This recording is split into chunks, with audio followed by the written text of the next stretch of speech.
Hello everyone, good evening, welcome to Glance academy. दोस्तों, इस class में हम लोग डिस्कस कर रहे हैं संकल्प बैच के तहत आपके यूपीपीसीएस प्रीलिम्स और आरओ प्रीलिम्स के लिए डेली टारगेट की सीरीज, जिसमें आज हम लोग टारगेट नंबर 25 को कवर कर रहे हैं। और इसके तहत हम लोगों ने कई सारे सब्जेक्ट्स को पूरे कर दिए और आज आपकी एनवायरनमेंट भी कंप्लीट हो जाएगी। और इसमें मैं आपको सोर्सेज भी बताता हूँ, कौन कौन से आप सोर्सेज स्पेशली प्रीलिम्स के लिए फॉलो कर सकते हो, जो आपके आरओ एग्ज़ाम और यूपीपीसीएस एग्ज़ाम दोनों के लिए बहुत ही हेल्पफुल होगा। और डेली आपको एक रूटीन बेस आपकी पढ़ाई चल रही होगी, रेगुलर बेस पे पढ़ाई चल रही होगी और आपको पता होगा कि आप एक दिन में कितने टास्क पूरे कर रहे हो। ऐसा नहीं है कि गधा चाल या भेड़ चाल की तरह बस एक किताब उठाई और पूरे दिन उसी में लगे पड़े हैं।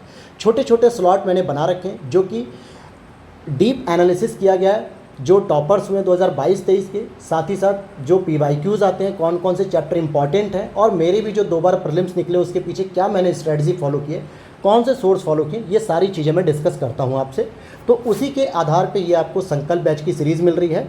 और इसमें आज हम एनवायरनमेंट के लास्ट टॉपिक की ओर चलेंगे। जैसे कई बार होता है प्रदूषण से प्रश्न पूछा गया है, आप जरा उठा के देखो यूपीपीसीएस प्रीलिम्स 2022 या 23 का, उसमें स्पष्ट रूप से पूछा गया था ध्वनि प्रदूषण के बारे में। जो कहा जाता है ना कि कितने डेसिबल की जो है कि ध्वनि होती है, भाई रात में कितनी होती है, दिन में कितनी होती है, औद्योगिक में कितनी होती है, कि कितने डेसिबल पे आपकी बातों की आवाज़ होनी चाहिए, और उसके बाद अगर ज़्यादा आवाज़ हो रही है तो वो एक प्रदूषण हो गया। तो प्रदूषण में कई प्रकार के प्रदूषण आते हैं, जैसे वायु प्रदूषण आपको पढ़ना है।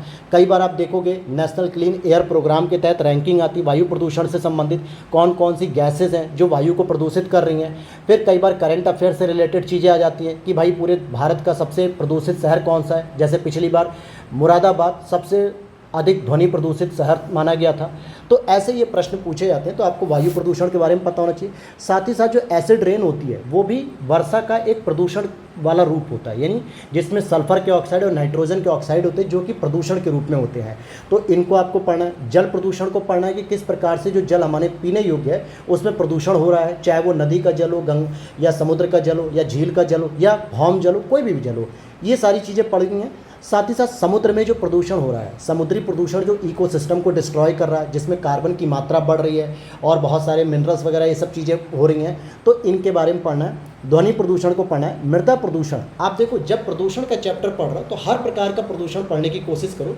अब जैसे मृदा के प्रदूषण में बहुत सारी चीज़ें हानिकारक होती हैं।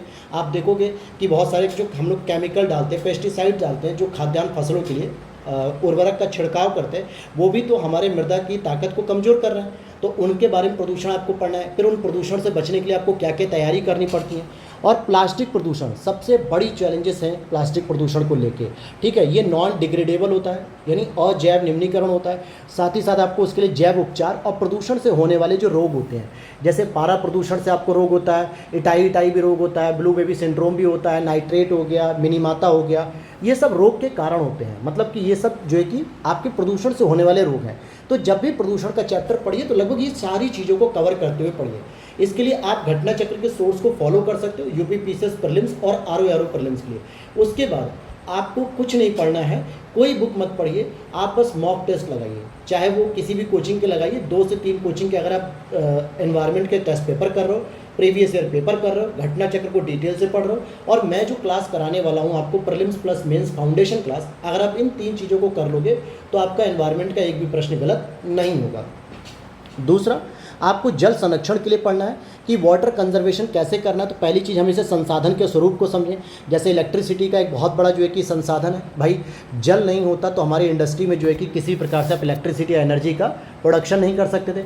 जल पीने योग्य पदार्थ है, अर्थात सबसे बड़ा जो है कि पेयजल मात्रा में होता है, और बहुत सारी जो है कि बहुउद्देशीय परियोजनाएं भी इस पर चलती हैं। तो एक संसाधन के रूप में, तो इसके पहले महत्व को समझना है, फिर इसमें होने वाले प्रदूषण को रोकने का प्रयास करना है कि कैसे ये प्रदूषण हो रहा है उनको रोका कैसे जाए, और जल संरक्षण की कौन कौन सी विधियाँ हैं। जैसे बारिश की जो वर्षा जल होता है उसे कैसे आप कंजर्व कर सकते हो, कैसे उसको संरक्षित कर सकते हो, भौम जल को कैसे आप संरक्षित कर सकते हो, वेटलैंड जो आर्द्र भूमियाँ होती हैं यहाँ पर जलों का कैसे संरक्षण किया जाता है, हिमालय में कैसे जल का संरक्षण हो सकता है। तो ये अलग अलग लेवल पर, और जो मरीन वाटर होता है, समुद्री वाटर होता है, तटीय क्षेत्रों में आप कैसे जल को सुरक्षित करोगे, ये सभी से रिलेटेड जितने भी मेथड्स आप जानते हो इनके बारे में आपको पढ़ना है।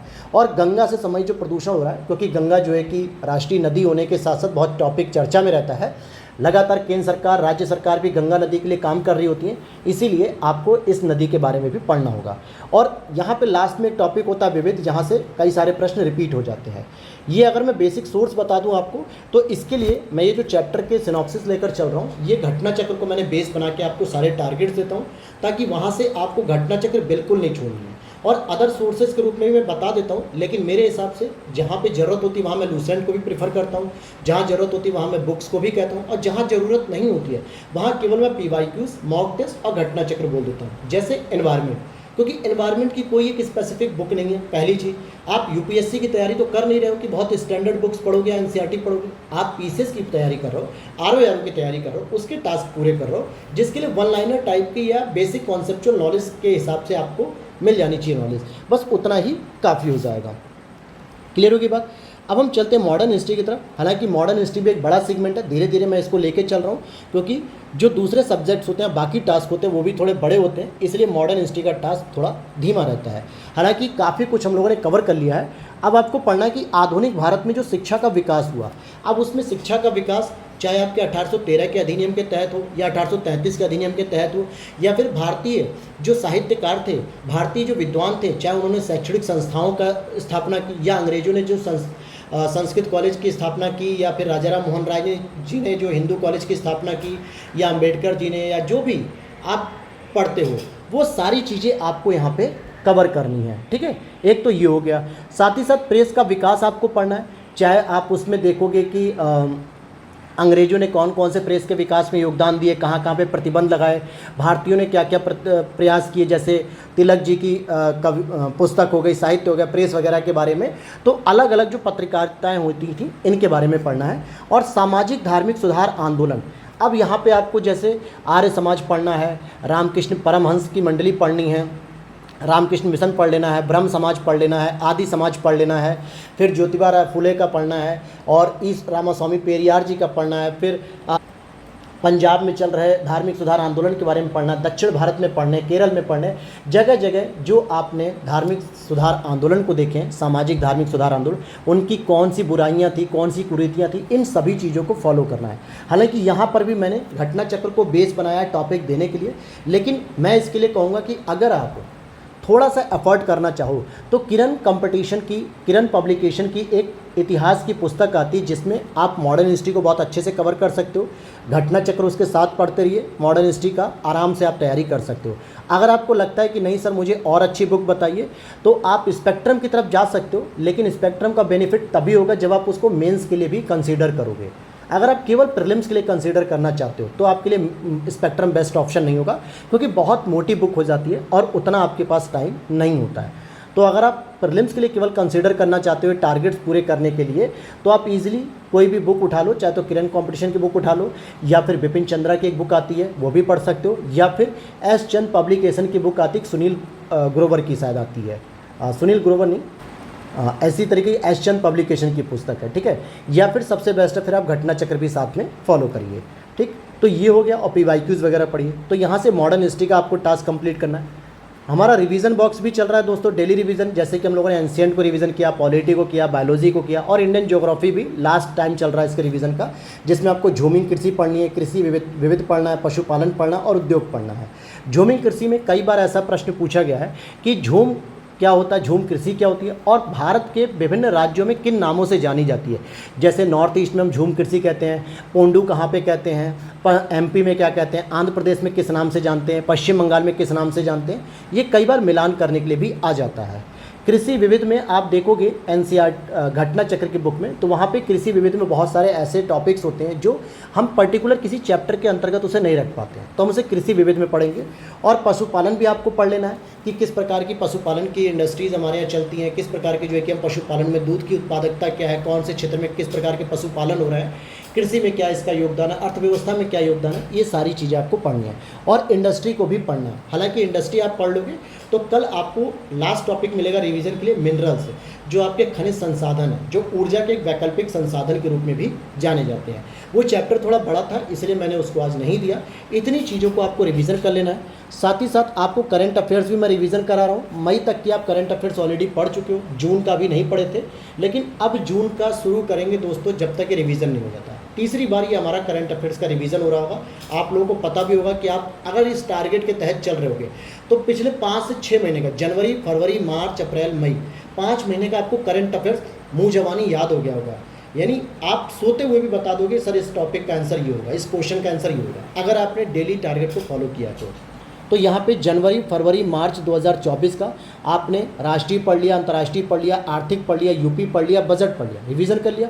अब आपको खेलकूद पढ़ना है, पुरस्कार पढ़ना है और वैज्ञानिक अद्यतन, जैसे बहुत सारा होता है, साइंटिफिक अपडेट होता है, एनवायरमेंटल अपडेट होता है, खेलकूद हो गया, पुरस्कार हो गया, इन सभी चीज़ों को आपको पढ़ लेना है। Is it clear? इतनी चीज़ों को आपको रिवीजन करना है। और यूपी पीसीएस पीवाईक्यूज़ में मैंने ऑलरेडी जीएस को कंप्लीट करा दिया, आरओआरओ को कंप्लीट करा दिया। अभी मैं आपको सीसेट दे रहा हूँ। सीसेट में 2017 और 2016 इनके आपको इंटरपर्सनल स्किल और कम्युनिकेशन के क्वेश्चन करने हैं। अगर आप एक साल में देखोगे तो लगभग 20 से 25 प्रश्न आते हैं और इस तरीके से 2 साल के लगभग 45 से 50 प्रश्न आपको देखने को मिल जाएंगे।